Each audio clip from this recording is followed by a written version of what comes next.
廣東廣西，好多人都認為信佛教係迷信嘅，因為又講咩投胎啊、輪迴啊。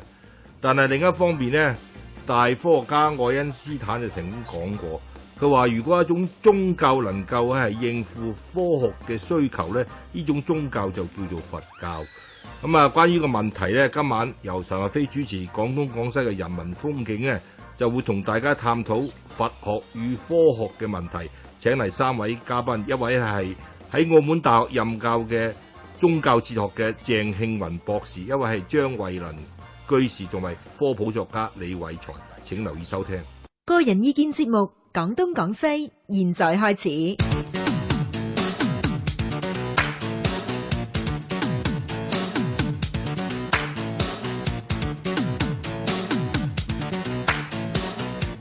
好啦，翻嚟，而家開始，唔係翻嚟講呢個係廣東廣西人民風景星期2晚。咁我哋今日嘅題目呢，就係佛學與科學。咁啊喺我哋面前3位嘉賓呢，除咗岑逸飛之外咧，仲有咧係以前呢就從事開發人工智能嘅張慧能居士，而家係佛教徒係居士嚟噶啦。咁啊一位呢，就係鄭慶雲博士，佢喺澳門大學咧任教宗教哲學嘅。咁我仲有一位咧就係聽眾非常之熟悉嘅，就係亦都係科普作家嘅李偉才博士。咁啊未講嘅題目先前呢，我就想做一個開場白，因為咧就我發覺到今日6月10號咧，就喺網站見到咧就達賴喇嘛咧，居然喺今日咧就講起佢話佢有本書咧叫做《當佛學遇上科學》。咁啊呢個達賴喇嘛就夫子自道啦。佢話佢對科學嘅認識咧係零嘅，幾乎係幼稚身。咁但係咧，佢話佢幾年前呢，就遇上一個美國女士嫁俾一個西藏人。咁啊，同佢講起達賴喇嘛話，佢好想從一個佛教嘅角度去了解多啲關於科學，因為佢認為科學同佛學有一啲共通點，因為好講實證、好講實踐、好講證據。就話佢想了解多啲科學家點樣睇呢個世界，咁結果呢個美國女士咧就警告佢，佢話你唔知啊，佢話呢個科學咧一向以嚟咧係佛學嘅殺手，你去揾科學家你係死緊噶啦，佢話呢個達賴喇嘛咁講啊。咁我今日就一針見血問下李偉才啦，阿李偉才個警告先，你今日嚟係咪預備做一個殺手嘅角色啊？絕對唔係，我今日嚟真係學嘢嘅啫。因為其實咧，我係由小學開始就係讀天主教學校。係咁啊，我中學會考呢個 Bible 其實係攞 A 嘅。當嗰時咧就係讀新約聖經咧，就係聖馬可、聖 Mark 咧。係我嗰陣時背到滾瓜爛熟嘅。咁我世上咧好多都係耶穌講過嘅嘢咧，即係喺聖經記載咧，我亦都好中意嘅。但係始終我都係冇信。我中4嗰陣時咧係一個修女教我哋 Bible 聖經嚇，咁啊中5咧就一個神父嚟教。咁但係咧亦都試過咧就叫我哋攞堂之後咧逐個咁輪流嚟去留低嚟同佢真係講耶穌啊嗰個神父啊中5嗰年。咁但係講極咧即係我都係冇辦法牛皮燈籠啦嚇，點極都唔明啦咁樣樣。咁但係其實咧咁多宗教嚟講，我好早已經對宗教好有興趣啦。我記得嗰陣時咧就喺大會堂圖書館咧，係中學時代借嗰本叫《比較宗教學》，即係台灣出嘅，咁啊睇到津津有味嘅。但係咧，即係始終咁多年嚟咧，我係兩個思想體系，我係最比較係親近嘅。咁一個咧，其實兩個都唔係宗教講真，一個就係儒家思想，一個咧就係即係佛學或者係佛家嘅思想。咁啊正如頭先阿飛哥你所講咧嚇，即係。達賴佢有興趣了解科學，就係因為覺得有好多共通之處啊嘛。其實我都同意嘅噃，我都覺得其實科學同佛學係好有共通之處。佛學成日都強調話佢哋嗰啲唔係迷信，係自信啊嘛。係自信冇錯，強調係自信啊嘛。係啦，冇錯啦。咁其實即係科學嚟講咧，亦都係探求呢個係宇宙嘅奧秘嘅真相嚇，即係嗰個真理。咁其實大家係喺同一條道路上面㗎。不過阿李偉才嗱，講起因為你讀呢個教會學校啊。嗰個係天主教嘅定係基督教啊？天主教。哦，咁啊更加容易，因為喺基督教同天主教咧，其實都有好多論辯啊，係講基督教或者天主教同科學之間嘅關係。不過講起呢樣嘢咧，阿李偉才一定好熟悉啊，即係話喺嗰個教會歷史度曾經出現過哥白尼事件、伽利略事件，全部都係布魯諾啦，係布魯諾事件燒死啦。咁啊，全部咧都係教會係壓制科學，結果呢嗰場進化論啦，嗰場仗咧就結果係科學贏咗嘅。知唔知啊？好難講話係即係勝負嘅，因為咧始終你係要信嘅人咧，你始終都要信嘅。係，即係佢唔會話因為你嗰個論辯吓，即係你表面上好似科學贏咗咁，就唔信。你睇下今日世界仍然都咁多人係繼續信吓，亦都有好多人係唔信進化論嘅。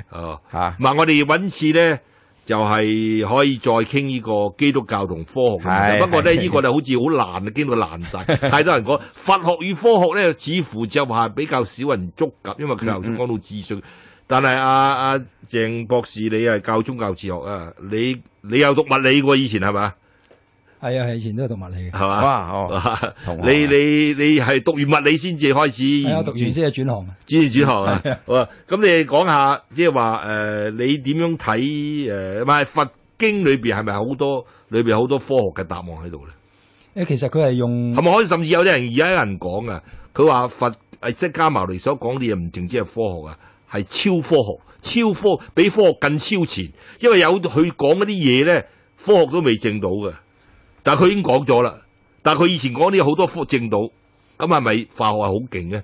喺科學方面，嗱喺某一個環節咧，飛哥你剛先提講嗰本書咧，我都其實睇過，因為佢係喺好似喺哈佛啲 lectures 嗰度玩出嚟，咁就但係喇嘛佢其實係想介紹啲咩話？整個佛教同嗰個世界觀，佢只不過係話我哋嘅世界可以分起碼有兩個 approach， 有兩個方面去理解。一個就係嗰個物質上面嘅世界，物質上嘅世界就建立咗我哋人嘅自我，我哋嗰個每一個人個 ego。咁但係除咗呢個物質嘅世界之外咧，佢會有多一重嘢，就係話我哋呢個生命體。即係我哋呢個生命體佢會分為係有情同埋無情。因為以有情嘅生命體裏面嚟講咧，我哋就多咗一個宗教裏面所講嘅自由意志嗰類咁嘅。即係喺佢裏面喺佛教裏面用嘅名詞就係識，就係我哋嘅識。佢由呢個識就係喺科學上面佢冇研究。當年我由物理學轉到去哲學，最後尾去到宗教，其實亦都係因為呢一樣嘢。因為即係講得好似講得簡單啲咁，就係我發覺科學或者物理學裏面咧，所欠缺嘅一樣嘢就係人性。人性就係我講呢個意識上面嘅嘢，喺嗰度佢係當然現代心理學裏面已經開始進入呢個意識上面嘅研究啦。但係佢呢個討論同2500年前嘅佛學，佢喺演繹或者解釋我哋人嘅思維嗰度咧，你會睇到佢嘅經典裏面，佢對呢一個我哋人嘅心性嗰個理解係好 systematic， 即係好有系統嘅。咁呢個喺呢一度咧，我可以講咧，就係話喺科學上面，佢講物質世界，佢其實只係用一個定律嚟講，就係interdependence， 即係呢個因緣嘅規律，或者用科學所講嘅就係呢個因果嘅定律。咁而喺呢度上邊咧，佢達賴喇嘛就係話，我哋係咪要多一啲去思考一樣嘢，就係話我哋人呢個，即係將我哋之所以為人嗰個心識呢一樣嘢，呢個 consciousness 或者係佢講識呢一樣嘢，我哋要再去發掘一下咧。咁喺呢個層次上面咧，佢曾經講過一樣嘢，就係話有好多現象喺科學上面咧，我哋真係睇唔到呢一個證明話去點樣理解嘅。例如就係話佢自己有一年喺印度就係碰到一個細路女。佢就係一個轉生嘅，即係我哋講輪迴嘅。咁佢可以記憶到佢前一生嘅嘢，咁佢亦都能夠將前一生兩個家庭咧係好有條理咁連結埋一齊。咁佢喺呢一度咧，如果我哋純粹用一個物質嘅世界嚟去解釋嘅時候，我哋解釋唔到個意識點樣去由一個生命轉移到另一個生命。咁呢個就係嗰個物理學話係喺呢個科學裏面，佢哋暫時我哋未開發一個領域。但係咁樣亦都唔代表佛教裏面所講嘅物理世界係完全正確，因為喺俱舍論裏面，佢哋所講嗰個世界觀咧係達賴喇嘛講過，如果同科學發現嘅宇宙觀係唔同嘅話咧，咁咧我哋係應該毫不猶豫咁摒棄佛教裏面所講嘅宇宙觀。但係阿鄭博士，其實講起而家我哋首先唔好講精神世界先，因為精神世界係好複雜噶啦，去到因為去心理學嗰啲，即係佛教同心理學問題，我哋先去翻比較容易掌握到嘅。因為問題我哋講科學嘅起源咧，源自係對物質世界研究。你從無論宏觀或者微觀，譬如從牛頓嘅物理定律、古典物理學，佢啲係宏觀嘅，成個石頭跌落嚟一定有一定嘅位置擺喺嗰度，好宏觀好定。咁我哋就講喺佛經裏邊所講嘅物質世界啊，其實就話張居士你可以講下，你譬如話呢個釋迦牟尼所講嘅3000大千世界，咁可唔可以喺天文學度、物理學度可以整到佢講嘅嘢都係 O 嘅咧 ，OK 嘅咧？其實喺首先你要了解嘅物質世界，咁啊物質世界咧，我哋大家成日都聽好多啊。佛經講四大皆空，係四大皆空咁啊！四大你知道係地水火風，四大啊。咁啊，空何為空咧？其實空呢個字咧喺古印度咧就係一個圓圈裏邊有一點啊。係其實呢個字咧係喺第4世紀一本叫做《太陽手冊》，係一本天文數學嘅一個印度著作而嚟嘅。係印度人數好叻喎。咁啊，天文學都好叻喎，印度人。7世紀嘅時間咧，呢個圓圈加點咧就傳咗去今天我哋所謂阿拉伯。而零係喺第7世紀出現嘅，係咁呢個圓圈加點咧，呢個係象徵零啊。咁但係咧呢個本身嚟講咧就係個空字嚟嘅。喺佛經所講，譬如四大皆空，其實就呢個空。咁啊，四大係地水火風，係有固態、液態、氣態同埋固態、液態、氣態同埋能量狀態。咁啊，點解我哋話空咧？佢哋依賴住空而能夠存在。咁啊，空其實係呢個圓圈加點係乜嘢咧？係由一點擴散去到一個細嘅圓圈，咁呢個空字咧，其實係等於零啊，係連接住由負數去到正數，一種發展中啊。所以呢個字咧，其實喺原先喺我哋叫做印度呢個圓圈加點啊，呢個空字出現嘅時間咧，係象徵膨脹，或者喺所謂嘅膨脹起來，或者不斷膨脹。咁所以呢個空咧，其實係講緊一種狀況。呢個咧係佛陀所發現嘅真理。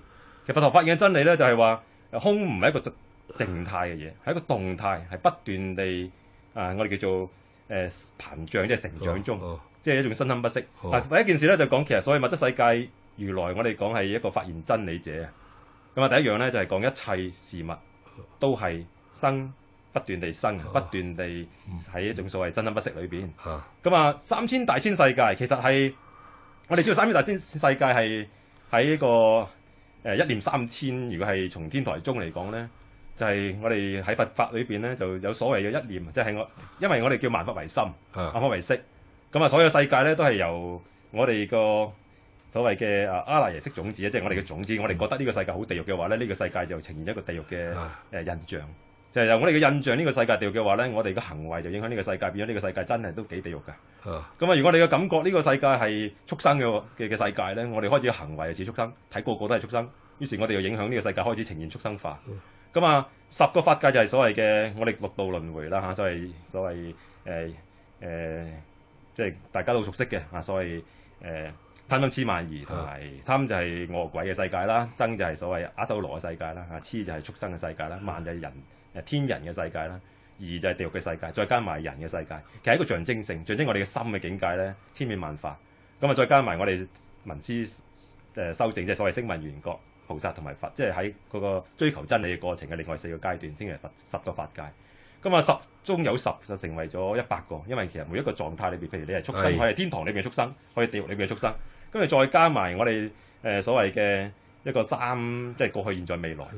咁啊，再加埋我哋本身嚟講，你都所謂10個叫做光明嘅境界，咁先算咧。咁呈現有3000個唔同嘅狀態。咁啊，3000大千世界其實我哋睇成一個象徵性多於。你睇到象徵性係咪啊？鄭博士可唔可以其實好具體地？因為我所睇到嘅就話知道所謂一個1000世界咧，小千世界一個小千世界就係1000個太陽，1000個月亮。咁佢嘅形成就好似而家我哋所講嘅銀河系咁樣。咁20個小千世界咧就成為一個中千世界。咁就80個中千世界就成為一個大千世界，咁啊，所以問人你計落去咧，就變咗係3000個大千世界咧，就已經係去到有35億個星系。不過而家我哋天文學所證到嘅李偉才冇喎，唔止啊，唔止啦，唔止35個呢個星系，梗係啦，係嘛？咁所以你就變咗即係話佢係咪？但係頭先我哋所講話，喂，頭先張慧能居士講話萬法唯心啊，但係我哋所認知嘅就話佛陀所講嘅好多嘢咧，我哋話實證啊，實證其實原因就由於係佢根本係收到成道嘅時候，好多嘢嘅前世啊、世界、宇宙啊，佢睇到成個宇宙各方面係佢真係自己親眼睇到嘅，我哋。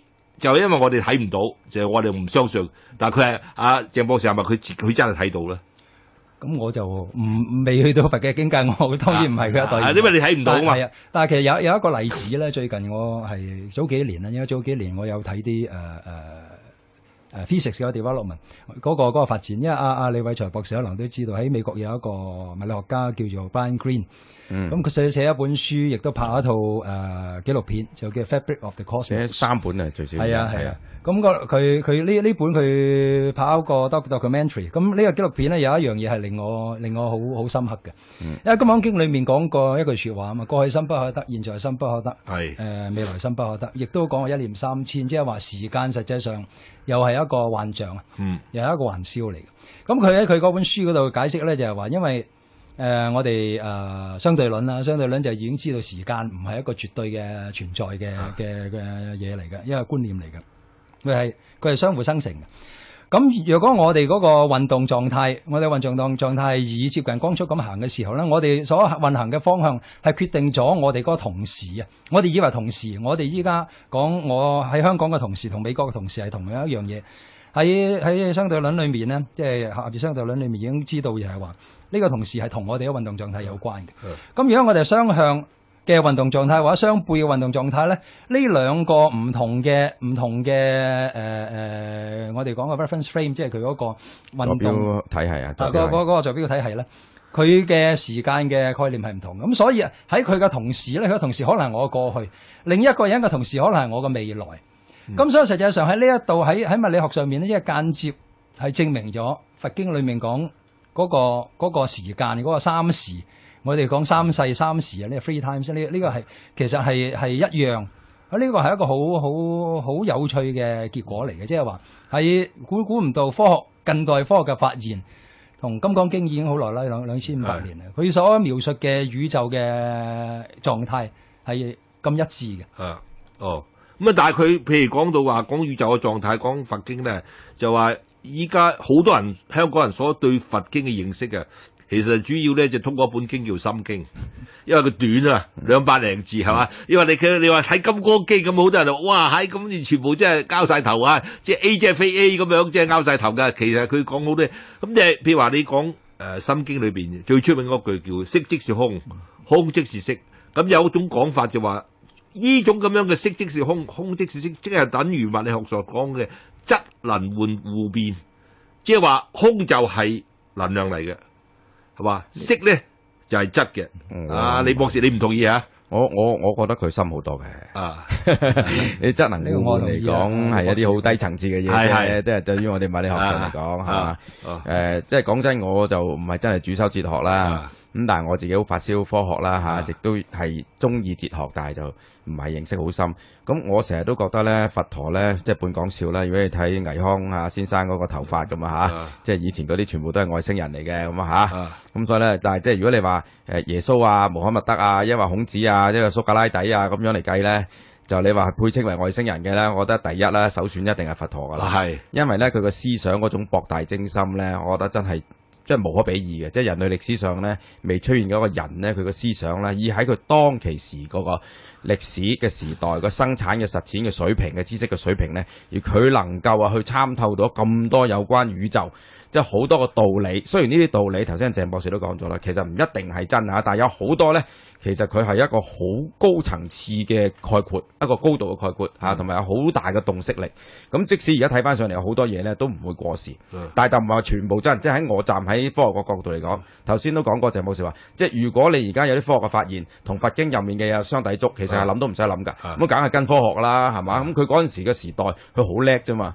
咁當然古代係有啲人咧，你可以咁講係咁諗，佢當時冇嘢好做啦，又唔會 WhatsApp 啦，又唔會睇電視啊，唔會上網咁咁你所以咧，譬如就算古希臘嗰個德謨克利特咁樣 Democritus， 咁佢都一早已經提咗原子論㗎。咁但係你唔通話哇，咁佢真係叻啦？咁可能佢有外星人啦，係嘛？咁但係其實亦都好多人提出4元素說又話萬物係水做諸如此類。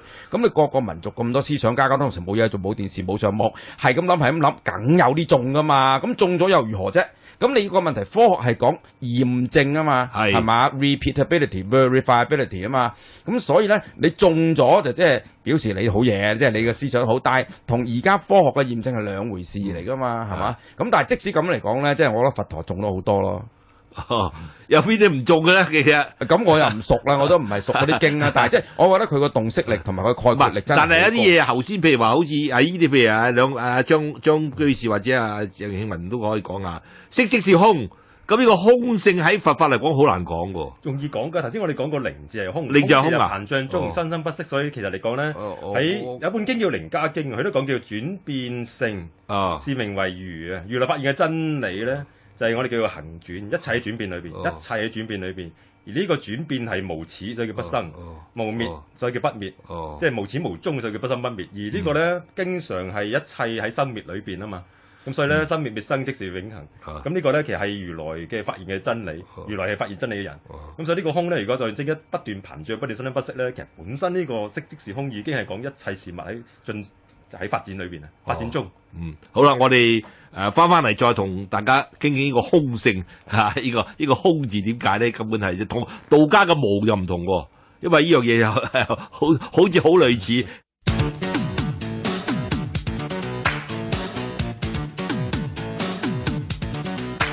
擴闊知識領域，網絡文化通識。星期一至五，香港電台第一台，晚晚同你講東講西。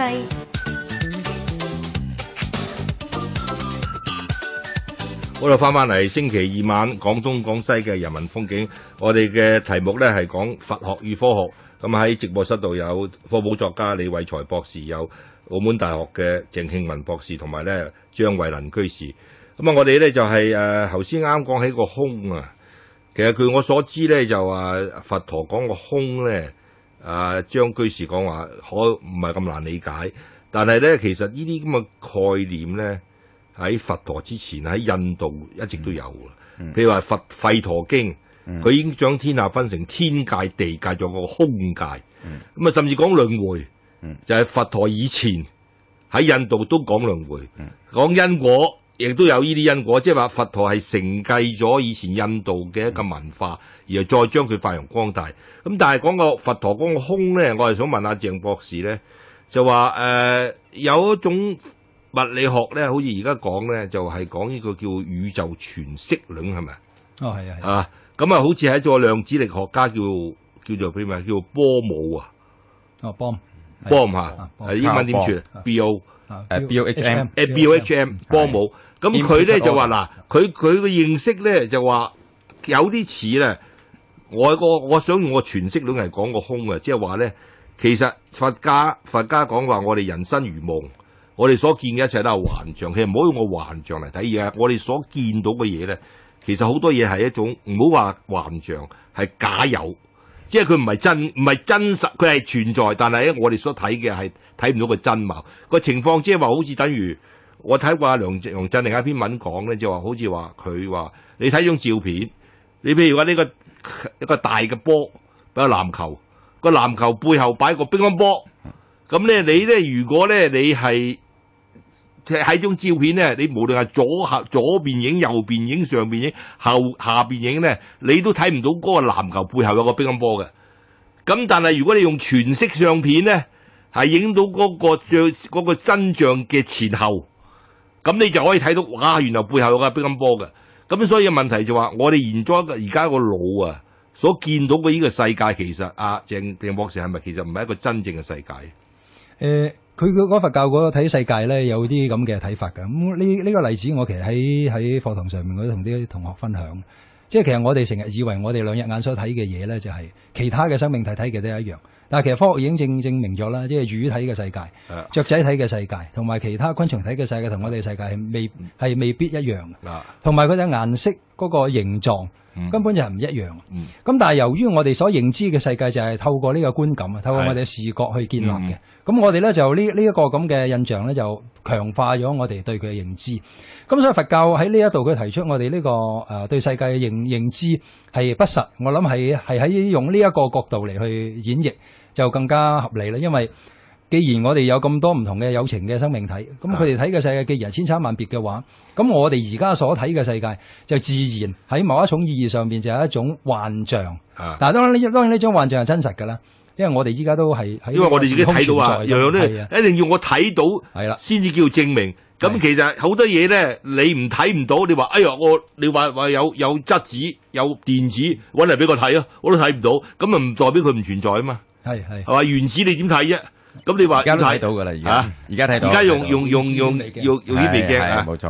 咁但係問題嗱李偉才博士，我就想問一個問題啦，即係話嗱，有啲人話佛陀講一滴水有84000隻蟲，咁咧就話而家咧我哋用科學證明真係一滴水裏邊真係有84000蟲，但係科學係通過實驗啊嘛，係啊，證明俾我哋睇真係有84000蟲啊嘛。咁而家問題就話，你如果以前好似喺佛陀時代冇科學嘅時候，冇咁多設備，冇咁多微生物顯微鏡嘅設備，而係佢話喂一滴水係84000蟲喎，咁我個反應就話你講啫，我從何得知啊？但係科學同法學嘅唔同就喺度啦，科學係可以證俾你睇，就係驗證啊嘛，驗證啊嘛，係啊。咁你如果問題就話你只係在乎咗個信字喎，係咪啊，鄭博士？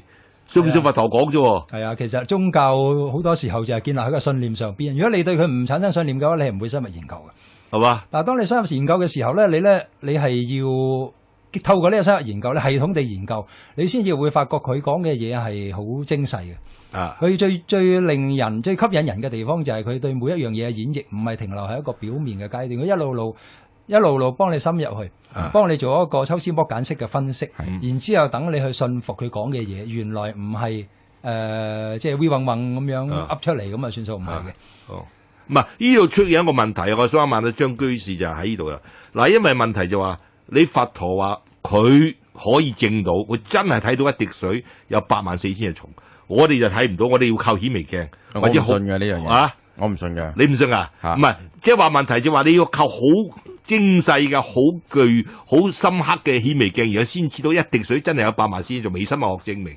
咁但係問題就話佛陀話我唔使顯微鏡，我睇到喎。咁佢點解睇到咧？嗱，呢度咧就係出現一個有趣嘅地方啊！因為你而家我哋講話，如果你修喺化學教度講你修你靜坐。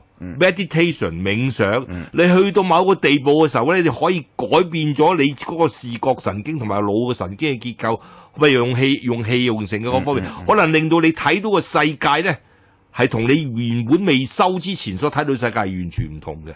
咁你嗰時咧，佛陀係因為修到道修成，所以我哋睇到。咁所以喺佛教上，張居士係咪有神通啊？神通呢樣嘢，科學係咪排佢啊？其實都可以去表演噶啦。如果今天佛陀再做呢個動作嘅話，咁即係換句說話講咧，佢講完幾多隻之後，咁啊放大，跟住俾佢數下睇下啱唔啱啊？咁其實呢個唔重要啊，最重要就係佛陀講呢個嘢84000蟲，我諗唔重要。其實大家知道啊，佛陀喺我哋當 OK 喺一個所謂嘅禪定嘅修正裏邊，開啟某啲特異嘅功能，呢個其實係一個副產品。喺佛家睇成一個副產品，佛陀始終係根據禪宗第4代祖師道信所定義快樂無憂是名為佛。咁啊，如來點解快樂無憂咧？因為如來覺悟真理。咁所以咧，其實成個佛法始終係講緊一種智慧學問同埋快樂嘅學問。咁係咪睇到84000蟲其實真係冇乜重要性嘅？不過咁啊 happens 啊，即係咁啱啊！佛陀講過，咁啊今天有顯微鏡又見到有微生物，咁所以大家好開心。借科學嚟抬高佛法係唔需要。我好同意啊張居士嘅講法我非常之同意佢講法。唔係一定借科學，就話問題就話可以借科學嚟係令到佛學嗰個佛陀講嘅説話咧有個幫助，即係話咧佢講嘅嘢其實即係科學證明到嘅喎，唔係話佢講嘅嘢就係科學。呢個好好，呢個好呢個咧，因為喺佛法所講萬法唯識，其實呢個萬法包括咗物質世界嘅法叫色法同埋心法。咁啊，基本上佛陀嘅我哋叫做佛學裏邊咧，其實仲有一個所謂理性嘅部分同埋感性部分。咁啊，換句説話講咧，係一種我哋叫做乜嘢啊？係可以係透過真理，甚至可以係感受、見到、摸到、經驗到。咁啊，甚至如來嘅法，因為佢係涵蓋咗物質同埋心靈嗰兩個層次嘅。咁所以好多時間佛陀講嘅法，因為本身嚟講涵蓋咗一樣真理。如果真理係同時間遍滿喺心，即係精神境界同埋物質境界。咁所以喺呢一個方面咧，其實佢涵蓋兩個世界。所以好多時佛經所講嘅咁啱喺科學嘅發展裏邊能夠驗證到咧，其實呢個都係一個我哋可以成立係真係有一種必然性啊，我哋叫做。唔係，我係想問下李偉才博士，你睇下點樣？你現在而家流行一套咧，而家好多人講嘅，叫做混沌論啊嘛。係啊。呢個混沌論課程講呢個課題㗎啦，係嘛？係啊。可唔可以同佛學可以有一啲互相即係反要呼應嘅嘢喺度咧？有。但係我想講一樣，反而唔係咧，就係我頭先翻我嗰個主旨咧。就係話以前嘅人，就算佢智慧幾叻都好咧，咁佢受到歷史嘅局限，即係當其時知識嘅局限，但係佢作咗好多嘅臆想、臆測、洞見，係嘛？佢有高度嘅概括，咁佢而家咧就即係我即係好似阿張居士佢講叫即係發現呢個真理啦咁樣。但係喺我睇上嚟咧，我覺得佛教嚟講係最即係珍貴嘅地方咧，就係即係佢嗰種思想係非常之係。頭先我講過博大精深啦，佢又包括咧，其實係人生哲學，同埋係頭先講咩叫快樂嚇，其實智慧，其實智慧就係快樂之源。即係講真，你有智慧嘅人而唔快樂咧，呢個本身就係一個自我矛盾嚟嘅，係嘛？你即係有智慧嘅人，自然就會快樂啊！你話一個好有智慧，但係你成日都唔快樂嘅人咧，呢個本身就係一個自相矛盾。好啦，咁但係佢入面咧，其實亦都包含住我從科學角度睇啦。就係我哋傳統西方嗰種哲學入面咧，分講叫本體論、認識論同埋方法論，其實佢包含晒嘅。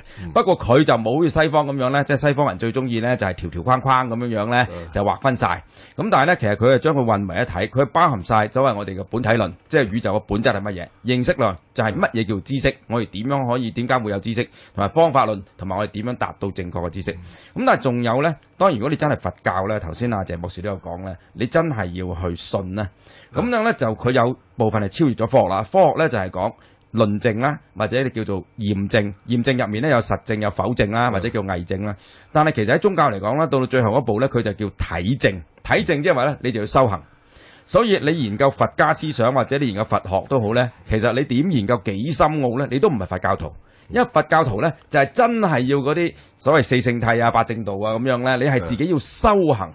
咁修行到一個地步嘅時期咧，其實我唔重視，好似阿張嗰時，我唔重視咩神通嗰啲唔係重要，嗰啲副產品嚟嘅啫。但係佢就去到嗰個境界，佢就參透咗咧，即係宇宙萬物嘅真理。而呢個真理咧，我亦都想講咧，西方成日都講啊，即係真善美、真善美啦嚇。咁我哋成日講真理咧，就好似係真嗰方面就叫真理，善同美唔係。但係其實喺佛家嚟講咧，我自己一個好皮毛、好膚淺嘅理解咧，就係其實真善美三種加埋最高境界嗰個就係真理，嗰個真理係涵蓋真善美嘅嚇，涵蓋智慧、涵蓋快樂嘅，涵蓋本體論、認識論、方法論嘅，同埋最後嗰句目的論就 teleology 嘅。所以佛家係無所不包嘅。哦，咁啊可唔可以咁理解啊？李偉才，其實你話真善美都係一個相嚟嘅啫。你其實即係話係唔同角度去形容同樣嘅嘢，啱。你呢個角度嚟睇 A 角度嚟睇就係真，B 角度嚟睇一個善，C 角度嚟睇就係美，係啊，根本你咁樣即係分咗佢，其實一樣，係嘛？英國詩人你儒家都係啊，仁義禮智信其實都係一樣嘢嚟嘅。其實講過一句説話好有，即係一個英國詩人祭詞佢講嘅就係美就是真，真就是美咁你真係唔同角度去睇嗰樣嘢，你咪可以睇到個特色出嚟咯。係，但你呢個佛我就想問啊，就話譬如話你頭先你講咩快樂啦，咁會唔會現在啲科學家會咁諗嗱？你點樣先快樂咧？你就係要整嗰個嗱，因為已經現在科學甚至現在西醫都係嘅，有個好明顯嘅傾向就叫做量化，即係樣嘢都 quantitate 將佢量化晒，咁你要證明腎上腺素有幾多分泌幾多 percent，然後你個腦激素係幾多乜，咁又全部減晒數據咧，你就快樂啦。即係話問題就話你嗰個即係話一啲咩咖啡因啊各方面全部幾多，全部呢個新陳代謝都幾多，咁全部啱呢啲數據咧，然後就快樂。咁其實係咪快樂咧？但係我有個猜想啩，鄭博士就話咧，頭先你講個信字啊。即係話係咪喺當你如果真係信嘅時候，我唔理你係信佛好、信耶穌好或者信咩好啊？你當你信嘅時候，個身體個機能會有個回應，令到你身體嘅所有嗰啲嘢咧，都會令到你有一種快樂嘅感覺，因為你信。同樣或者唔係一定信，你喺度用一個聲音，譬如話你念六字大明咒，或者你哋念阿彌陀佛，你話你問題念呢個係玫瑰經。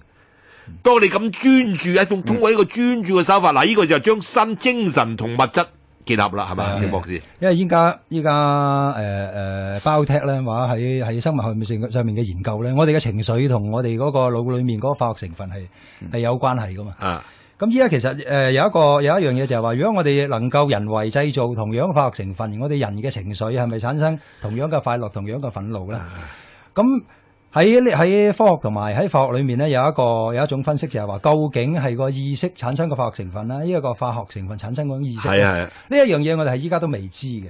但係喺宗教上面咧，當然啦，佛教裏面嚟講，我哋就非常之相信，就係我哋由於我哋有呢個意識，所以就促使咗話作為一種催化劑，催化咗呢個化學成分嘅出現。咁所以咧，我哋咧就可以產生呢個快樂嘅感覺。譬如法國有一個生物學家 Mathieu Ricard。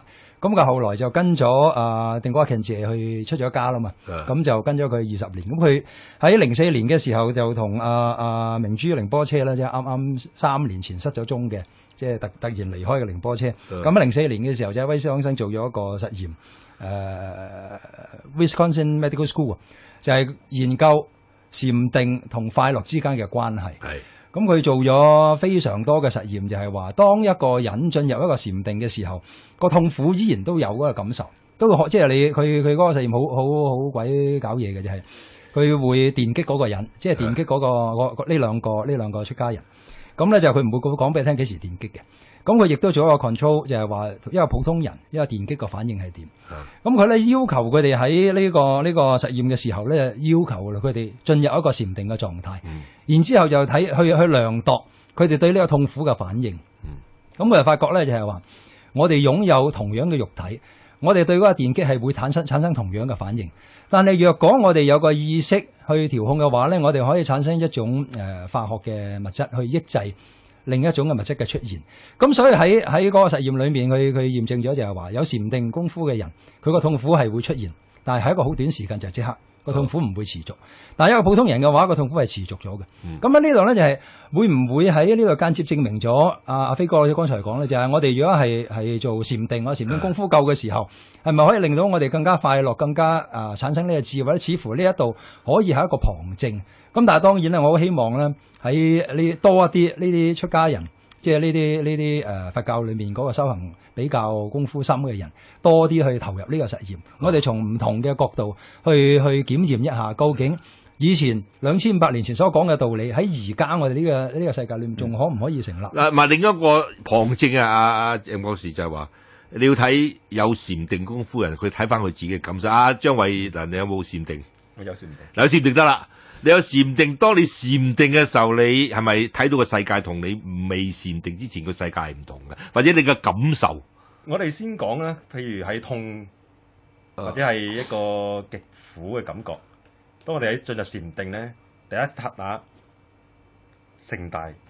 盛大數倍，但係咧第二個剎那好快消失換之而嚟嘅好大嘅一種所謂喜悅嘅，好大嘅一種幸福嘅感覺。所以呢個係一個好奇妙嘅一個轉化。其實我哋係將一種痛苦轉化成為幸福，係一種好奇妙嘅轉化。咁我哋嘅禪修班嘅同學好多都有呢個經驗。所以咧，其實好多時痛嘅感覺越大越強咧，嗰個轉化之後嗰個產生嘅幸福或者光明嘅感覺咧係越大嘅。咁所以呢個係可以做。係咪可以生出智慧咧？譬如話呢個化學講界定為。戒，然後做定，然後做慧，係咪喺定個過程之中嗰個慧比較容易？即係話我係嘛？呢個係一個好簡單嘅一個我哋叫做基礎嘅過程。喺我哋呢一種嘅方法咧，我哋叫做有時叫做禪那，有時叫做一種中道嘅妙觀。個做法就係我哋讓痛生起，我哋唔會有一種態度。我哋叫觀察嘅狀態裏邊，觀察即好似我哋。作為一個觀察者，即係叫目擊證人或者抽離啦，或者痕或者唔舒服咁嘅生氣嘅時間啦，煩惱生氣嘅時間咧，我哋作為觀察者。咁呢種嘅狀態咧，其實我哋開始脫離咗我哋一種嘅分別狀態，我哋變成咗一個鏡喺佛法裏邊，好似一塊鏡，如此能夠照見我哋喺眼前世界，反為係睇得清清楚楚。個問題就話，咁平時我睇呢個世界，平時睇個世界我睇得唔清楚嘅。係啊，花不迷人，人自迷。譬如癌症嘅癌，癌不驚人，人自驚。咁啊好多時間我哋睇唔清楚，將一啲事好細嘅誇大，將一啲事情出現我哋睇唔到。咁但係喺呢個狀態，當我哋唔係一種所謂分別妄想嘅狀態，其實我哋係中性嘅、中立嘅，我哋叫中道裏邊咧，其實我哋睇個世界係清楚。咁啊最重要就喺呢個狀態裏邊咧，其實好多時間我哋係會產生自發性嘅，自性能生萬法，即係有時係一種所謂叮一聲嘅妙智慧。見到呢個處境本來係極苦，好快我哋見到原來唔苦。甚至一個好簡單嘅動作，一種好簡單嘅思想可以改變咗，唔再見到呢件事係苦事，見到呢件事係樂事。咁呢個經常會出現啊！甚至我哋嘅行為自然就一種所謂互動同呢個世界產生一種妙嘅轉化。咁呢個咧係可以驗證。咁你呢個定啊本身啊就話可唔可以又係裏邊而家中國成日講氣功，咁又係咪喺定之中會有氣出咧？道家就話就咁講啦，譬如喺佛家嚟講。其實你禪定會覺得話開始有氣感喎。其實我哋唔處理呢樣嘢，唔處理呢樣嘢，我哋都唔理會呢樣嘢，因為其實唔同嘅同學佢哋有唔同嘅氣嘅反應。基本上我哋都即係處於一個即係唔會理會嘅狀態。其實呢個亦都真係唔需要理會，因為呢個咧我睇成係一個，我哋睇成禪咧一個叫做清淨嘅相，一個叫做即係叫煩惱嘅相。中間有一條線垂直嘅，就係嗰個所謂一般嘅奇怪反應，包括神通啊，包括咗所謂氣功咁反應。咁呢部分咧基本上同我哋嘅清淨，即係所謂頭先我哋進入咗一種脫離咗個分別狀態，還是係煩惱，即係我哋經常嘅分別狀態，包括迷人人自迷呢個狀態咧，係自然係冇直接關係，所以基本上我哋又唔處理。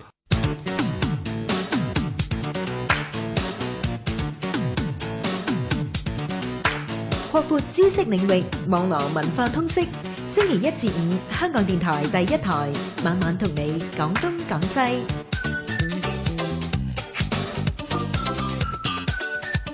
好啦，翻嚟廣東廣西嘅人民風景，我哋嘅題目咧係講法學與科學。咁而家喺直播室度有岑日飛、有李偉才博士、有鄭慶文博士，同埋阿張慧能居士。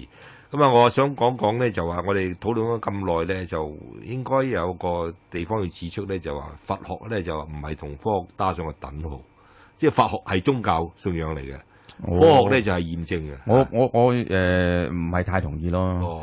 就我覺得嚟講咧，宗教咧當然即係我好耐以前咧就睇羅素講宗教啦，佢三個 C 啊嘛，佢就係話 The Creed、The Church and the Code 係嘛？The Creed 就係教義，咁教義咧其實入面咧有講好多咧，即係呢個宇宙點樣嚟嘅嚇，即係創世啊，人類嘅緣起啊，同埋人類同神嘅關係啊，呢啲就叫教義咯。咁然之後咧就 The Church 咧當然有個組織啦，係嘛？即係完全你散收收嘅各有各信嘅咧，咁佢唔算係一個即係一個完整嘅宗教啦。咁第三咧就 The Code 啦，Code 咧其實就係我哋一般嘅日常生活嘅行為嘅準則。咁當然有啲有禁忌啦，係咪？回教唔食豬肉啊，印度教唔食牛肉啊，咁樣啦，都係 The Code 啦，係嘛？咁佢係要三個 C 先至係算係呢個宗教嘅。咁但係咧，亦都佢冇講到一樣嘢啊！但係因為佢係西方人啦，所以佢覺得佢可能即係唔使講都知啦。就係話其實你入面應該有個至高無上嘅創造者，或者係主宰一切嘅即係呢個 Supreme Being 啊，造物者咁樣嘛。咁但係其實佛教係冇㗎，我都講到就即係佢冇一個人格神㗎嘛。咁佛唔係神嚟㗎嘛，係人都皆可成佛㗎嘛。佛其實係一種境界嚟嘅啫嘛。咁呢種咧同世界上所有其他嘅宗教咧係截然不同嘅。所以咧，你睇下你嘅定義點樣啦吓，咁即係如果同呢個咁樣嘅普通嘅睇法咧，其實佢唔係一種宗教。咁喺我心目中咧，佢就係一套嘅即係哲學啦，佢係一套嘅方法論啦，佢係一套即係講人生智慧嘅快樂啦。咁同埋咧就最多啊，就再歸類係一種神秘主義，即係頂多係神秘主義啫。即係就佛嗰個境界啊，因為佛嗰個境界咧，即係佢唔係可以我哋話係公共性嘅一種知識，或者你係要體證噶嘛，因為你每個人真係要修煉，你先去到佛嘅境界啊嘛。咁但係當我修煉咗，我到咗嘅時期，我只能夠話俾你聽，但係你信定唔信咧？你只係得個信字啫，因為你要去驗證咧，其實佢都要體證，因為佢要修煉噶嘛。咁呢個同即係科學所講嘅科學知識嗰個公共性咧，同埋可重複性咧，確實係有少少差距嘅。有差距，咁所以你呢度咧，阿李博士，你講起呢樣嘢咧，我就諗起啊，呢個《道德經》啊，老子嘅《道德經》啊，第41章，有句話好正嘅，佢係將人咧分為三種：上等、中等、下等。上等有咩特色咧？就話上士聞之，就聞道啊。就係勤而行之，即係話如果你信佛教咧，最重要嘅嘢唔係得個講字，最緊要修。如果你即係一講咧，我哋通過嚟齋講咧，就通過語言，好似喺呢個禪宗裏邊講嘅不立文字啊。你通過語言咧，就好多誤區，有好多概念，然有好多爭辯，其實冚唪唥都係語係一種 intellectual play 啊，係一種智性嘅遊戲。所以最緊要勤而行之。中士聞之咧，如果係我哋咧，我就係一定肯定係中士啦。我哋因為我未去到個修嘅地步，頭先啊張居士佢話佢有禪定，咁依家一種修嘅方法啦，佢肯靜坐先啦，meditation 先啦。中士聞之咧就若存若忘，即係半信半疑，即係話可能係啱嘅，可能唔啱。鄭博士，你係中士定上士啊？我唔知啊，你唔敢講啊？希望係上士啦。你肯定唔係下士。下士聞之係點樣咧？下士聞之呢個老子形容啊，如果最下等人聞到呢啲咁樣嘅真理或者啲智性嘅嘢咧，就話大笑之。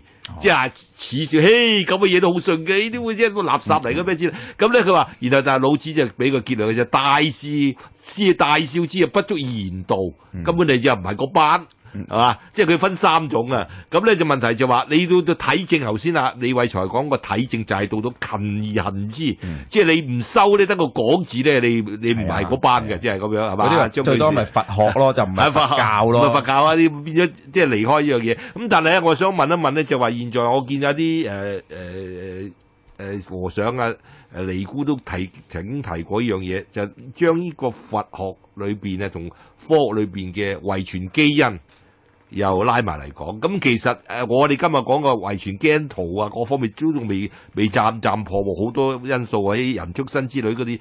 咁係咪佢聯繫到前世咧？又聯繫到呢個係同我哋嘅習性啊？有冇可唔可以從佛教觀點講去遺傳基因咧？呢個其實可以咁樣嚟試下咁樣嚟理解啦。因為譬如嗰個一啲嘅生命體，佢出世嘅時候，佢係好自然咁樣可以揾到佢嘅母體嘅啫。當然我先指哺乳類動物啦，佢係唔需要經過學習過程。因為譬如佢一出世，佢曉得去媽咪嗰度去揾奶去飲。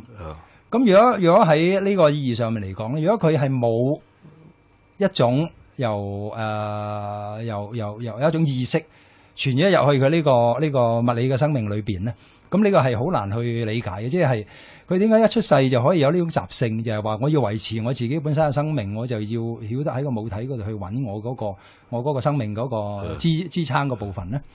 咁呢個第一樣嘢，第二樣嘢就係話喺佛教裏面好強調一樣嘢，就係話我哋其實要修行裏面咧，要有一樣嘢就係要培養一個良好嘅習慣。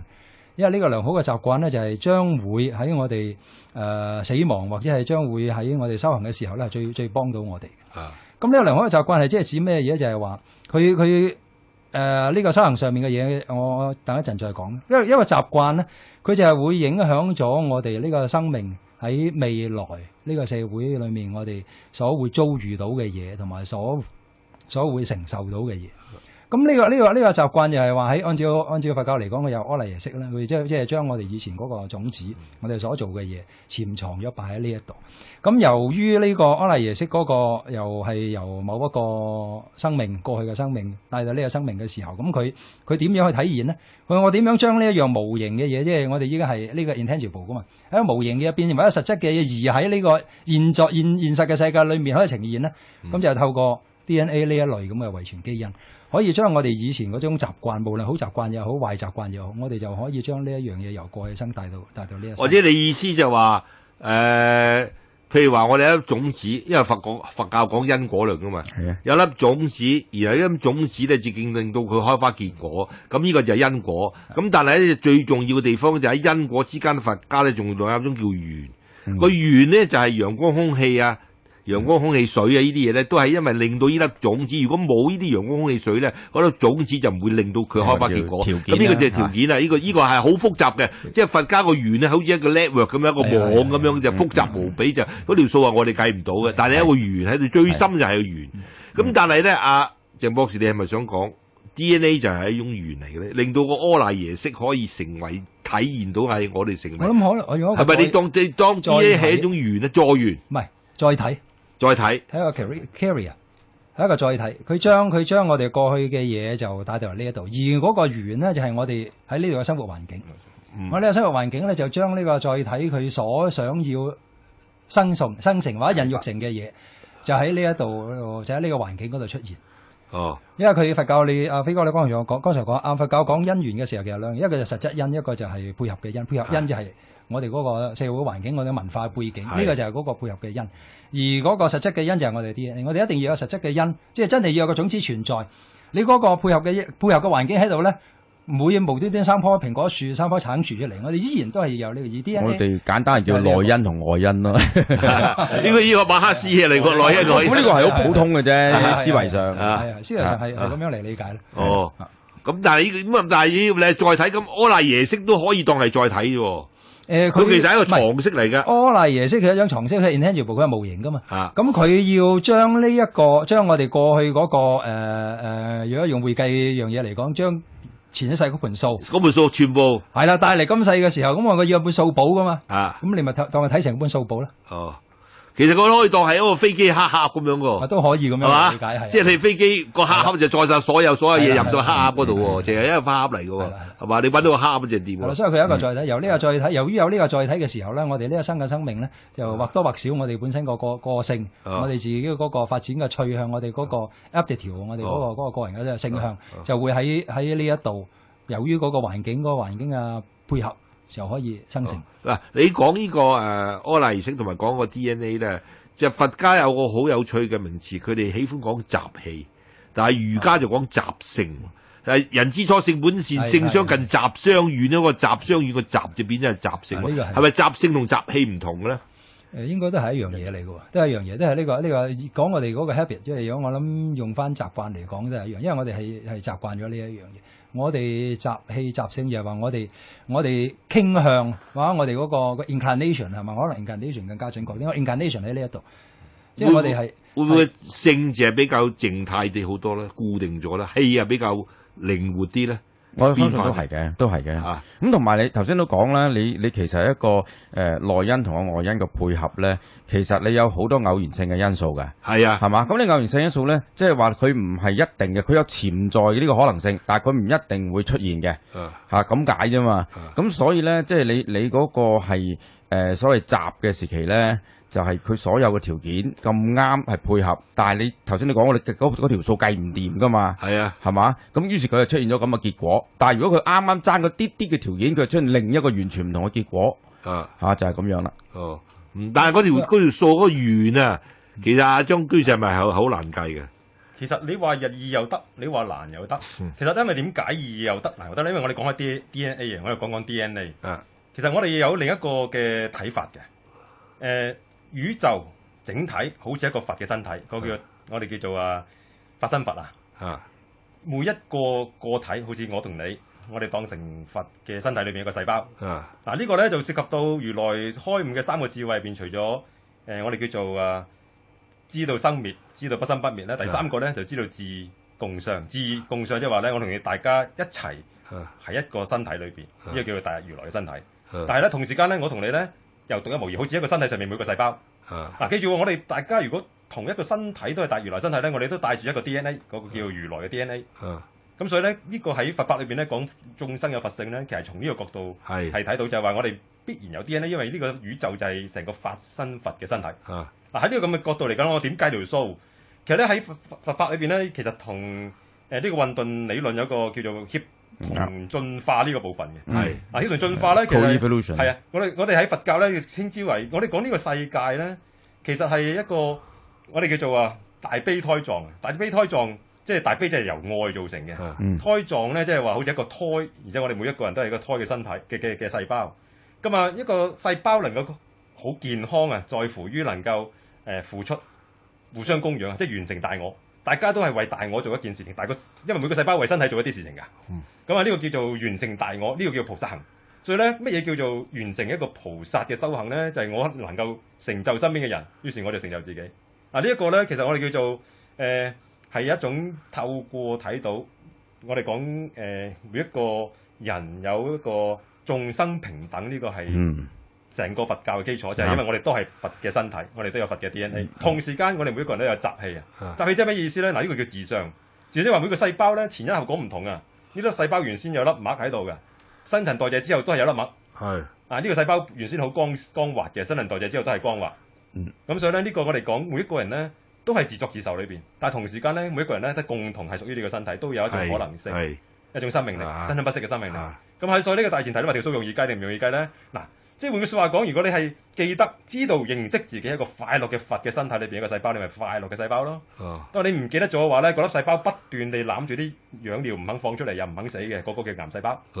咁變成一個唔健康嘅細胞。所以咧，條數易計唔易計，在乎你係咪認識到自己。我可以咁睇啊，張居士，其實就話我頭先講個緣咧可以好複雜，但係緣咧都可以分兩類。頭先李博士咧，李偉才講咧就話主內因同外因啊。但係我睇咧可以話會緣咧，有啲緣咧係好被動嘅。總之即係話我聽天由命咧，外間嘅緣點影響我點樣點成，但係有一種緣咧係可以自己主動去創造喎，自己創緣喎。咁如果你頭先張居士講如果你話易定唔易，就在乎你夠唔夠主動。你嘅主動去改變個環境咧，咁其實對你嚟講個根據因果論嘅，你再創造一啲自己能夠對自己能夠真相嘅緣。係嘛？無論逆境順境好，你都可以主動創造。咁我就易啦，即係話我做善事，我布施。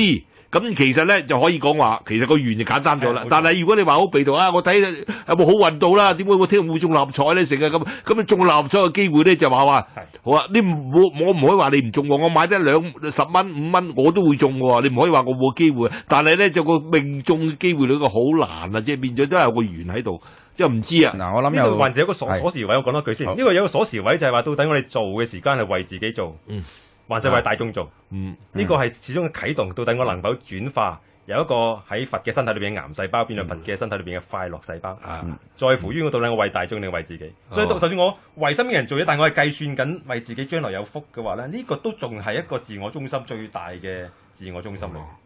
唔係頭先鄭慶文講到咧，就話你要整到一個良好嘅習慣，冇錯，習氣之類啊。咁呢個期咪可唔可以 refer 就佛家所講嘅戒啊？戒律宗就其實因為通過戒律令到你有個良好嘅生活模式、生活習慣，令到你咧會比較容易接近真理。係啊，啱啊，因為佢三學裏面戒定慧啊嘛，以戒為先。咁所以我哋先有個戒嘅時候咧，我哋先至可以保持一個咩啊？一個正向。個正向好緊要，因為我哋如果喺佛教嘅修行裏面，我哋冇一個正向，我哋只係東忙西忙嘅話咧，按照佛教嗰個講法，我哋就浪費嘅我哋呢一生。咁所以係我哋透過呢個戒律咧，我哋可以建立到我哋呢個生活嘅準則。咁呢個又跌入到去呢個所謂ethics 上邊，即係呢個倫理道德嗰邊。咁但係由於呢個戒嗰個習慣，我哋又固定到，咁我哋先至可以安定到自心。因為其實我哋好多時，我哋依家喺生活上邊，我哋喺呢個世界上所遭遇嘅嘢，無論係苦同埋樂，其實我哋嘅心識嘅一種呈現。我哋嘅心覺得呢樣嘢係快樂，咁我哋會覺得快樂；我個心覺得呢樣嘢係痛苦，又變係痛苦。咁由呢個戒去修行嘅時候嘅定咧，就係我哋去好似先頭阿張博士所講嘅，就係話我哋要 watch 我哋個 mind，我哋又要睇究竟係乜嘢嘅因素令我產生呢一種咁嘅情緒上面嘅變化咧。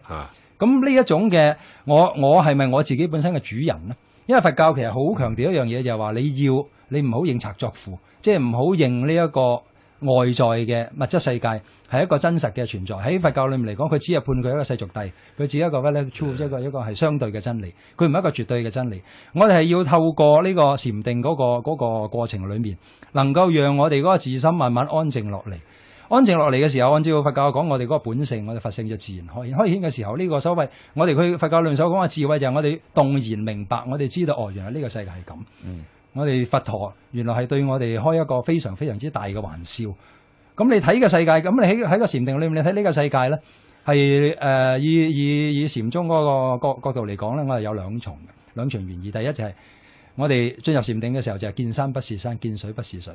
咁當你覺得你同呢個世界好疏離嘅時候，咁你咧就已經係真係一個進步。但係呢個唔係嘅，因為我哋個生命仲喺呢個世界喺度，我仲要由天上跌翻落嚟凡間。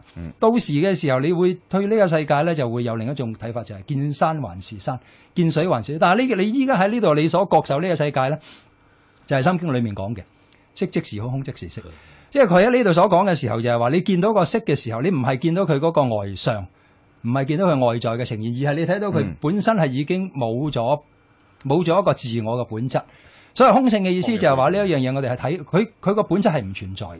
但係我哋見到，由於佢呢一個片段嘅存在，呢個短集嘅存在，我哋以為呢一個係真實嘅存在。咁我哋係透過呢個禪定嘅時候，我哋可以透過一個如實啊！我哋成日講如實，即係 as such。我哋透過呢個如實嘅觀察，我哋先係發覺到，咦，原來我哋睇緊呢個世界，原來我哋用咗我哋嗰個幻象嘅睇嘅，因為我哋就俾外在嘅嘢去蒙蔽。我成日喺第一堂，我同我啲同學講，同學生講就係話，你話俾我聽咩叫藍色？我拎支筆問佢哋乜嘢係藍色。咁佢哋原來先至發現，原來叫佢哋解釋藍色係咁困難嘅。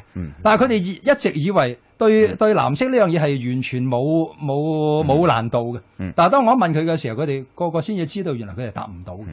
咁其實原來喺呢度嘅時候，我同佢哋講就係話，由點解你哋答唔到咧？就係因為你哋掌握藍色嗰個知識係由一個分別，由一個判別嗰度開始。我點解呢個係藍色咧？就係因為佢唔係紅色，因為佢唔係黑色咯。又因為我知佢唔係紅色，唔係黑色，所以我哋俾個名佢叫做藍色。咁我哋對個世界認知其實就係建立喺呢一種咁嘅分別嘅知見，嗰就係佛教裏面所講嘅分別心。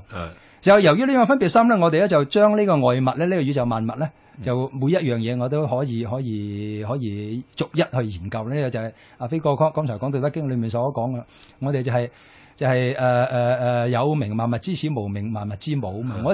當我哋可以 name 我哋可以命名嗰啲嘢嘅時候咧，呢個世界嘅萬事萬物就突然之間存在。咁其實我哋一直以嚟嘅認知係建立喺呢一種咁嘅分別心。我哋點樣判別啊？我眼前呢個係咪，我再前面一啲係電掣，咁就係我哋透過呢一種咁嘅認知咧，我哋就可以好安樂或者好 feel comfortable，即係覺得好喺呢個世界嗰個生活，我哋就冇一種障礙啦。但係如果學生答你，你問我咩叫藍色？個藍色係喺咗某個光線裏邊嘅某一個波長，喺個波長之內，我哋俾個名佢叫做藍色。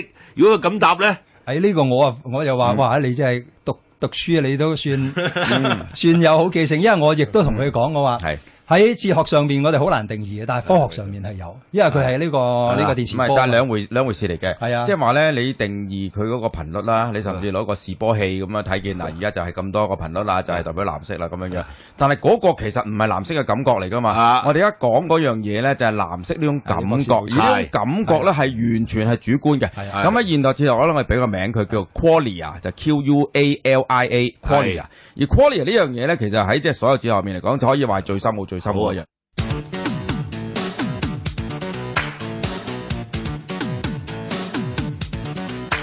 擴闊知識領域，網羅文化通識。星期一至五，香港電台第一台，晚晚同你講東講西。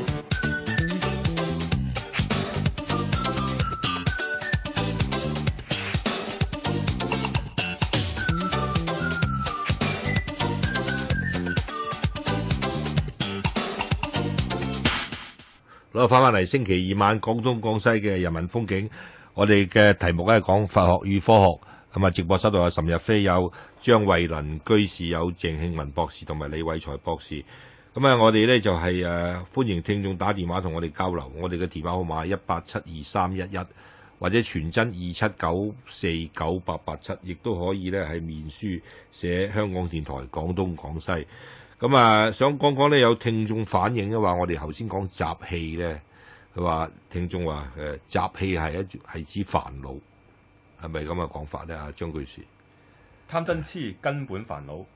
咁啊，基本上咧可以咁講，因為我哋叫做一種habitual pattern，即係話咧係會影響我哋喺再出現喺呢個世間嘅時間。貪還是係嗔，即係換句説話講係一種自我中心。根本煩惱，產生你一切嘅枝末煩惱。咁所以基本上可以咁講。咁就冇所謂叫做咩叫良好嘅習氣喎，因為一個習氣就係一件唔好嘅嘢嚟喎。其實喺《大智度論》咧有一個咁嘅古仔講習氣嘅。咁啊，佢一講到咧有一個羅漢，咁佢咧就有一次過河嘅時候，咁佢咧就對個河神咁講，佢話小婢，你分開啲河水俾我過。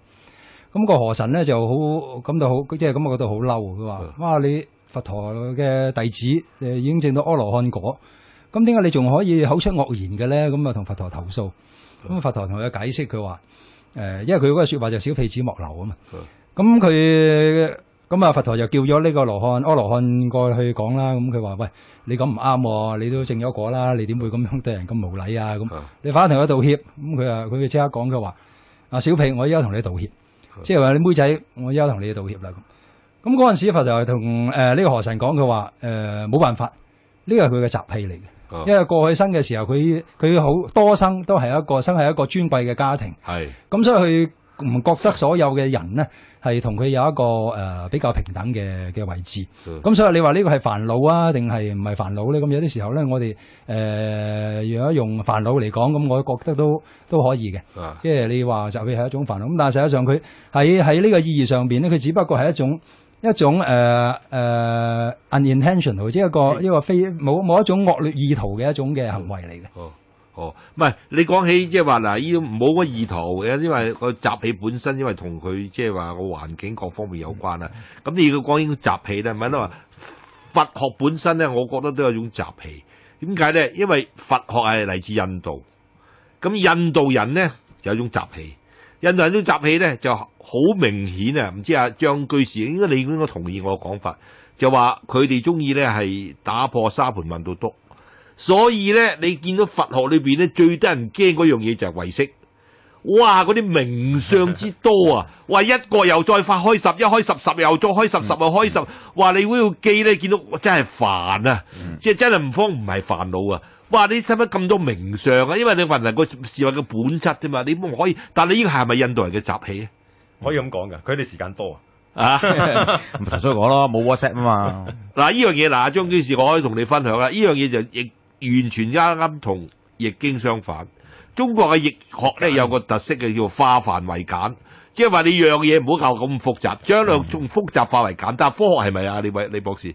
其實咧就愛因斯坦有個名句嘅，佢話咧我哋應該咧將呢所有嘅嘢咧盡量化到有咁簡單，得咁簡單，但係就佢嗰個原文我真唔係一時間唔係好記得啦，但係咧就絕對唔能夠過龍咁上下，佢即係話咧。其實係有個限度嘅，你化繁為簡。咁科學嚟講，當然咧最出名咧就嗰個叫做奧坎嘅剃刀啦，係嘛？即係話你任何提出一個解釋咧，嗰個解釋咧，即係你有多餘嘅要斬晒佢嘅，係嘛？所以應該係最精簡嗰個解釋咧，就係夠噶啦，咁樣啦。咁呢個喺即係哲學上或者思辨上咧，我哋都係鼓吹呢樣嘢嘅。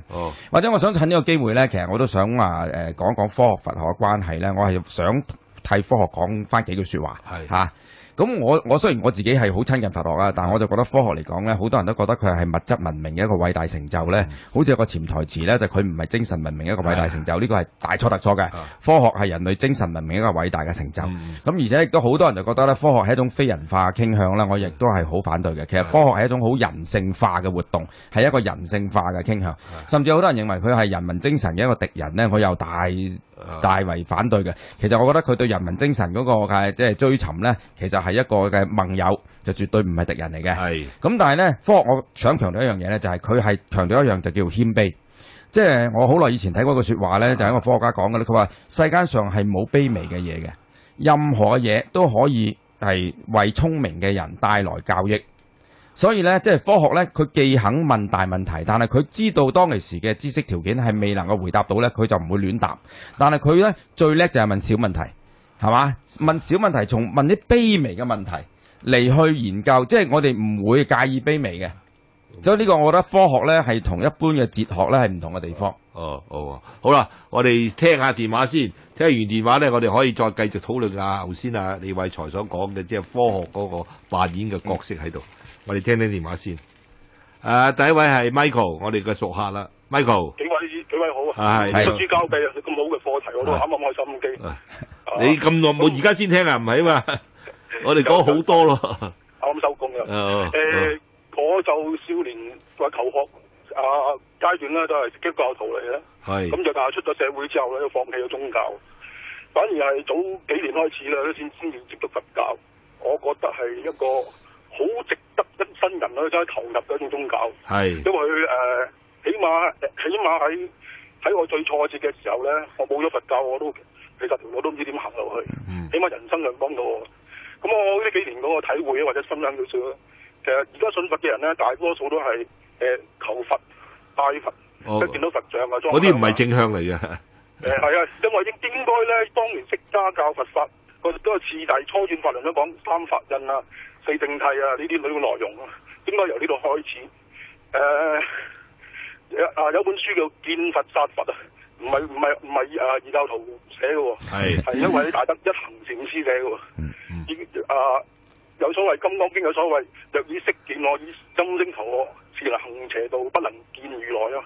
佢已經話咗俾你聽，你唔好將偶像化咯，將佛。如果輪迴因果，我哋現世睇唔到，甚至會相反，所以有好多人都斥之佛教嘅迷信，甚至乎就係心理作用。但係如果我體會咧，就係心理作用，一句説話都係心理作用，一場戰爭都係嚟自心理作用。呢個唔可以小虛佢。佛教的而且確喺人生上面咧幫助好大啦。如果你講科學咧，都介紹幾位名人咧對佛教睇法啦。睇位愛因斯坦，咁佢曾經因為心理學大師榮格啊，送咗本英譯版佛經俾佢睇之後，佢有個結論，就係如果能夠用科學去驗證嘅宗教，唯一就只有佛教啊。咁第二位就係馬克思，佢雖然宗教係一種鴉片，但係佢對佛教睇法佢就視為一種哲學。佢係佛教係一個好完美嘅唯物辯證法，呢個就係佢嗰個結論嚟嘅。第三位其實我有個腹稿嘅，但係就都想幾位高明指教下咧。就魯迅，魯迅其實係一個佛教徒嚟嘅喎，佢研究唯識咧亦都好深入，但係佢嘅小説咧裏邊創造一個祥林嫂啊呢位人物咧，就諷刺佢經常就將啲佢嘅遭遇歸咎喺前一世咁樣。就唔知幾位大師點睇法？多唔多？唔係呢個佛教嗰個前世咧，就話一個問題就話我最近先睇咗一篇文章就講嘅，即係話其實就話用南傳佛教嗰個睇法咧，就話一件事發生咧，你唔可以將樣樣嗰啲歸咗前世，其實呢個係簡單化。頭先我哋講因果之間有個緣喺度嘛，其中個緣咧本身咧好多嘢唔係話一個係人，譬如話一個人佢患得癌症，咁你即刻話呢個係前世做衰嘢啦，你所以有癌症啦咁樣，但係唔知道呢個癌症本身咧就話你唔使一樣歸前世，其實癌症本身因為佢食煙太多，因吸煙引致肺癌，呢個係好直接嘅現世嘅一個因果喺度嘅，你呢啲嘢唔理，然後你就歸咎於前世啊咁樣，咁呢啲人就完全係錯信咗佛教。係嘛？係咪張居士？另外仲有一個角度嘅，我哋喺地獄出現，其實有兩個可能性。一個我哋係地獄嘅眾生，一個我哋係地藏菩薩。咁我哋可以揀角色扮演嘅。係呢個咧，因為我哋本身個個都有佛嘅 DNA。好啦，我哋聽第二個電話。阿梁生，係老聽眾。係啊，今晚嘅題目叫佛學與科學。我唔用佛教嘅角度去睇，我係用佛學嘅個角度去睇，佛學係一種哲學係哲學之一種裏邊嘅。咁我用呢個方法。嗱，比如我今晚咧就係拜科學所賜，聽到佛法，係咪？係當然。我如果冇個收音機，推唔到呢個台，好似頭先各位，咁我聽唔到噶啦。呢個就係講因緣啦，係咪？就講科學先啦，起碼呢個就係已經佛學同科學嘅最佳嘅例子啦，係咪啊？咁樣嘅。嗱，我認識佛學咧，唔好講佛教，我係睇一啲坊間嘅嗰啲小派嗰啲書仔，有一本咧叫做《佛教科學觀》，咁都影響得我幾大嘅。咁就從此咧就開始有興趣研究呢個佛學。咁佢都喺裏邊解釋好多話，用呢個科學嘅角度去解釋佛學。咁我就略識下啲皮毛啦。但係我覺得咧，即係如果係用咁樣去睇呢個佛學咧，就較為一啲偏頗一啲，我就覺得係比較上嘅，即係唔得係比較中肯。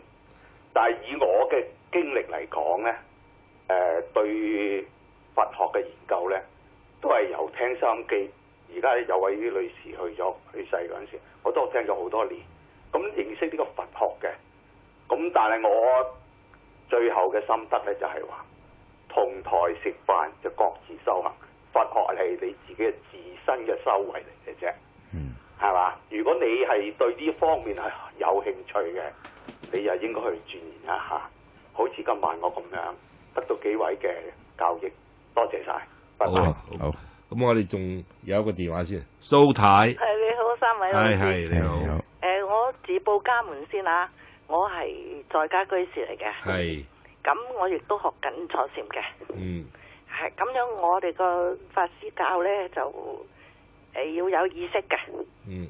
即係你唔可以咁神化㗎，即係唔好諗到咁幻想啊。咁我係好幸福，我係冇痛苦嘅。哦。真係好感恩咯。即係坐嗰陣覺得好快樂。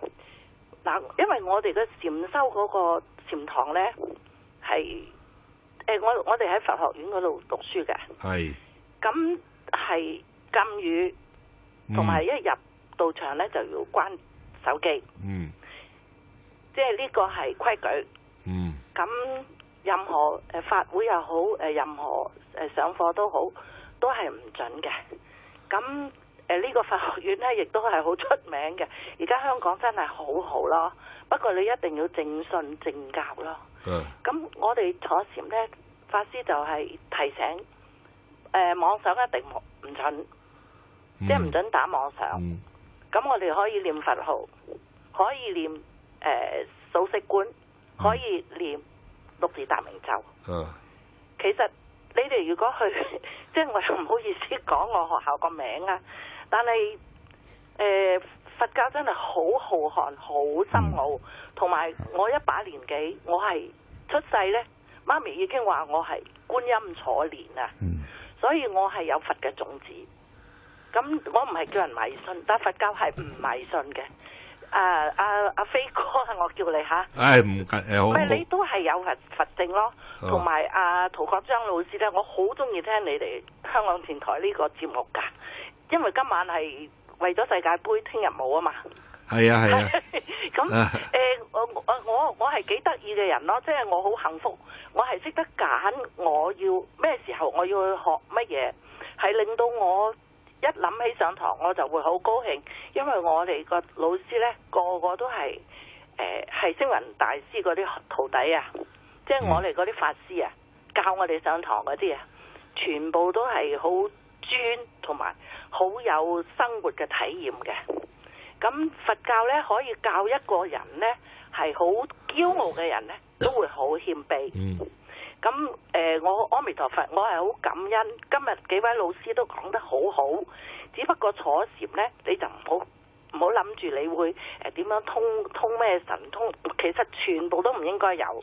只不過你要靜落嚟，內觀你自己，即係你而家需要啲乜嘢。係你入咗禪堂呢，你就係講得俗啲呢，就係冇親人噶啦，係你一個嘅啫。你就唔好諗住同邊個朋友坐埋隔離啊！咁我哋法師就會提醒你，入咗禪堂呢，就係你一個。即係我哋佛教徒呢，就好幸福嘅事呢，就係坐禪嘅時候，涅槃就未講到咁高啦嚇，即係羽化登仙啊！人係一定要死㗎，呢個死唔係真死㗎，係換一個身份證。因為啱我都送過一個佛教嘅喪禮呢。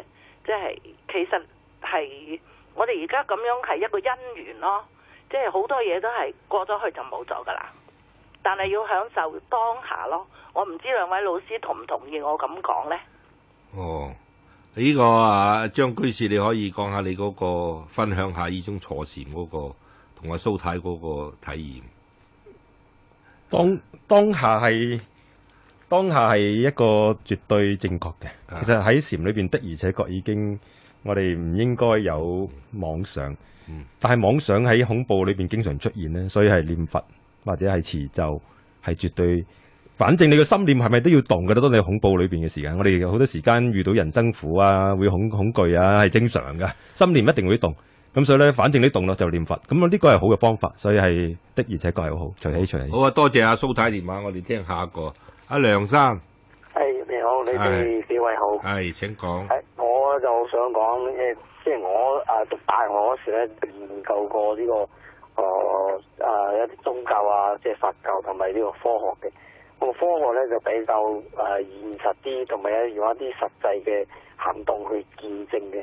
咁佛教啊或者係其他嘅宗教嘅好多都係抽象心理嘅哲學，同埋抽象去影響人嘅心理嘅，同埋思想。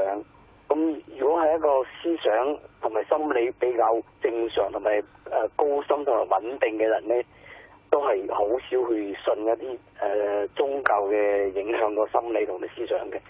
咁所以就心理學同埋醫呢個哲學嘅方式咧，呢個喺佛教佢就用咗一啲比較接近人嘅心理，容易喺呢個社會出現某一種思想嘅波動，咁佢去導向佢個方向，令到嗰個人咧去信呢個佛教，同埋或者係其他啲宗教。咁啊，科學就唔係啦，用事實見證，即係用一樣嘢係見證，話俾人聽呢個係事實。好啊，多謝阿梁生電話。佢其實就話呢個講心理學，其實應該咧就佛教同心理學都好有關係。不過阿張居士，我講過例子，我有幾次都有同幾個心理學家傾過啦。原來佢哋完全冇接觸過佛學，即係佢唔知道唯識本身咧就係一個好精細嘅一個心理分析嚟嘅。但係佢哋既然讀心理學，居然完全大學嘅教授喎，其實係好可惜嘅。係好可惜，我覺得話點解佢唔夠通識咯？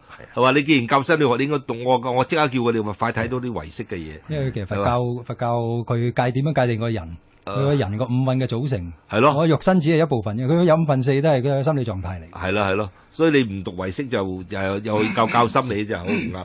我哋再聽一個電話，伍先生，係你好，係我覺得廣東我西個節目咧最好咧，即係無論係講者或者係聽眾打嚟咧，講嘅嘢都刺激到思考嘅。前兩位阿梁生講嘅嘢咧，我就即係令我諗起咧，即係佢就話呢個佛教作為一個哲學嚇，咁咧其實。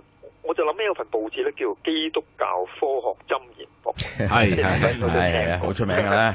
即係其實我覺得嗱，你佛教又好，基督教又好，天主教又好，回教又好，其實佢哋咧作為一種哲學或者係宗教咧，其實佢本身咧唔應該話同科學對立嘅。因為點解咧？佢作為一個哲學咧，係培養你嗰個睇事物嘅一個方法，一個思想嘅框架。一個 framework， 因為你就算科學咧，你都一定要有個思想嘅框架咧，你先至知道去搜集啲乜嘢數據啊，做嗰個咩嘅立論啊，去證明佢噶嘛。咁所以哲學咧係佢之前嘅，所以你唔可以話啲科學就證明神或者唔證明到神，或者證明佛教或者唔證明到佛教，因為佢係帶咗你一個角度去睇件事。咁你有咗呢個角度去睇件事咧，你用呢個角度咧就可能同另一個角度係唔同嘅。即係呢個我覺得係個啲哲學咧嗰個重要性咧就喺呢度，所以我自己亦都相信咧，其實科學咧就唔係有一個應該係冇一個純粹嘅客觀嘅科學嘅，因為佢一定係受到唔同嘅哲學觀咧去影響到嗰個後來嘅科學嘅嗰個 deduction， 即係揾啲咩數據，做啲咩嘅論證，得到啲咩結果。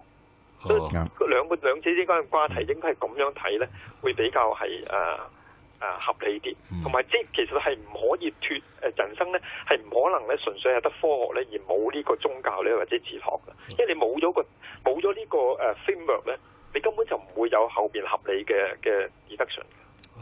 嗱，呢個我又好同意嘅，但係咧倒翻轉頭咧，我就覺得如果你係淨係得宗教冇科學咧，咁啊呢個世界一定唔掂啦。頭先講過，大家都唔會喺收音機旁邊聽到我哋講呢個嘢啦，即係世界冇進步啦，係嘛？咁所以其實兩樣嘢係相輔相成嘅。但係我亦都想喺度帶出一點啦，可能好少人會諗到嘅。其實所有科學家咧喺歸根究底喺個最骨子入面咧，佢都係一個神秘主義者嚟嘅，佢有信仰嘅。其實科學家一定有信念，點解啊？因為佢起碼有一個潛藏嘅一個信念，就係話呢個宇宙係可理解嘅，係可被理解嘅。如果佢冇咗呢個信念咧，佢根本就唔會從事科學研究。但係呢一個信念，你證唔證明得到啊？其實證明唔到噶，你只能夠話以往我哋研究嘅都可以理解，但係未來嘅咧，話到明未來啊嘛，咁你點樣去證明啊？咁所以你呢個係只不過係一個信念嚟啫嘛。咁所以其實科學家咧，其實佢哋都相信背後係有一個，即係佢唔會講出嚟咧，就係一個道啊。即係其實我哋所謂即係你話天道也好，或者太初也道也好。所以其實科學家係神秘主義者嚟㗎，話俾大家聽。我如果呢個世界唔神秘，佢就會去。其實佢有充滿好奇心，梗係咯，好奇心想知道究竟係乜嘢事啊？係嘛？咁啊，我講下我自己即係同佛學嘅淵源咧，就話因為我以前讀個學校都唔係教會學校，完全對呢啲宗教完全都冇接觸嘅，咁我完全唔認識咩宗教，咩都唔理嘅。咁啊，但係咧後嚟因為我讀哲學啊，咁讀哲學嘅時候接觸到台灣有個哲學家叫方東美，咁啊佢講嗰句説話，佢話佛學咧係最高智慧嘅哲學。咁我話咩料嚟㗎？